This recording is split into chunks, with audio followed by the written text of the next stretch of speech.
മനുഷ്യ വന്യജീവി സംഘർഷം ലഘൂകരിക്കുന്നതിനായി ആദിവാസി ഉന്നതികളിൽ അധിവസിക്കുന്നവരുടെ അറിവും അനുഭവ സമ്പത്തും പങ്കുവയ്ക്കുന്നതിനായി ഗോത്രപേരി സെമിനാർ സംഘടിപ്പിച്ചു. കാടറിയുന്നവരുടെ കാട്ടറിവ് മനുഷ്യ വന്യജീവി സംഘർഷം ലഘൂകരിക്കുന്നതിന് പ്രയോജനപ്പെടുത്തുക എന്നതാണ് ഗോത്രപേരിയുടെ ലക്ഷ്യം. വെള്ളാപ്പാറ ഫോറസ്റ്റ് ഡോർമിറ്ററിയിൽ നടന്ന സെമിനാർ കോവിൽമല രാജാവ് രാമൻ രാജമന്നൻ ഉദ്ഘാടനം ചെയ്തു. വന്യമൃഗങ്ങളെ പ്രതിരോധിക്കുന്നതിനുള്ള പരമ്പരാഗത രീതികൾ അനുവർത്തിക്കുന്നതിൽ നിന്ന് പിന്നാക്കം പോയതാണ് മനുഷ്യ വന്യജീവി സംഘർഷം വർദ്ധിക്കാനിടയാക്കിയതെന്ന് അദ്ദേഹം പറഞ്ഞു. മുൻകാലങ്ങൾ സംഭവിച്ചത് നമുക്കിനി തിരുത്താൻ കഴിയില്ല. നിലവിൽ നടക്കുന്ന വിഷയങ്ങളിൽ നമുക്ക് ഈ ഒരു കാലഘട്ടത്തിൽ പെട്ടെന്ന് പരിഹാരം കണ്ടെത്താൻ കഴിയില്ല. അപ്പോൾ നാളുകളിൽ എന്താണെന്നൊരു ചർച്ചയാണ് അനിവാര്യം. പക്ഷേ അതൊരു വലിയൊരു പ്രതിസന്ധിയിൽ നിന്നാണ് നമ്മൾ ഈ ഒരു വിഷയത്തെക്കുറിച്ച് ചർച്ച ചെയ്യുന്നത്. അതിന് കാരണം ഞാൻ നേരത്തെ സൂചിപ്പിച്ചതുപോലെ സെറ്റിൽമെൻറ്റുകൾ എന്നുള്ളത് പട്ടികവർഗ സമൂഹങ്ങൾ താമസിച്ചിരുന്ന ഊരുകൾ എന്നുള്ളത് ഒറ്റപ്പെട്ടോ പല ഊരുകളായിട്ടോ അവിടെയെല്ലാം ആയിട്ടാണ് താമസിച്ചിരുന്നത്.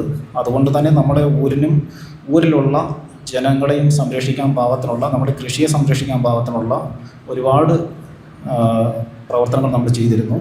കാടിനെ അറിയുന്ന മനുഷ്യരുടെ അറിവ് വനംവകുപ്പ് തിരിച്ചറിയുകയാണെന്ന് സെമിനാറിൽ അധ്യക്ഷത വഹിച്ച മിഷൻ ട്രൈബൽ നോളജ് സംസ്ഥാന കോർഡിനേറ്റർ രാജു കെ ഫ്രാൻസിസ് പറഞ്ഞു. ഇതിലെ ഊരുകളിൽ നിന്നുള്ള ആൾക്കാരെ വിളിച്ച് അവരുമായിട്ട് അവരുടെ അറിവുകൾ ഏതൊക്കെയാണെന്നുള്ളത് മനസ്സിലാക്കി വനം വകുപ്പ് അവ തിരിച്ചറിഞ്ഞ് അത് ബോധ്യപ്പെട്ട് പുതിയ ശാസ്ത്രീയമായിട്ടുള്ള പുതിയ രീതികളും കൂടി സംയോജിപ്പിച്ചുകൊണ്ട് സംഘർഷം കുറയ്ക്കുന്നതിന് വേണ്ടിയിട്ടുള്ള പുതിയ മാർഗങ്ങൾ തേടുകയാണ് ലക്ഷ്യം. കേരളത്തിൽ അധികരിച്ചു വരുന്ന മനുഷ്യ വന്യജീവി സംഘർഷം ലഘൂകരിക്കുന്നതിനു വേണ്ടി കേരള വനംവകുപ്പ് നടപ്പിലാക്കുന്ന 10 മിഷനുകളിൽ ഒന്നായ മിഷൻ ട്രൈബൽ നോളജിന്റെ ഭാഗമായാണ് ഗോത്രപേരി എന്ന പേരിൽ കോട്ടയം ഡിവിഷൻ, ഇടുക്കി വന്യജീവി ഡിവിഷൻ എന്നീ ഡിവിഷനുകളിലെ ആദിവാസി ഉന്നതികളിലെ ജനങ്ങളെ പങ്കെടുപ്പിച്ചുകൊണ്ട് Vellappara forest nature and education സെന്ററിൽ കേരള വനം ഗവേഷണ ഇൻസ്റ്റിറ്റ്യൂട്ട്, ട്രൈബൽ ഡിപ്പാർട്ട്മെന്റ് എന്നിവയുടെ ആഭിമുഖ്യത്തിൽ സെമിനാർ സംഘടിപ്പിച്ചത്. വിവിധ ആദിവാസി ഉന്നതികളിൽ നിന്നുമായി 45 പേർ സെമിനാറിൽ പങ്കെടുത്തു. പി.ജി. കേരള വനഗവേഷണ കേന്ദ്രം senior scientist doctor A V. Raghu വിവരങ്ങൾ ശേഖരിച്ചു.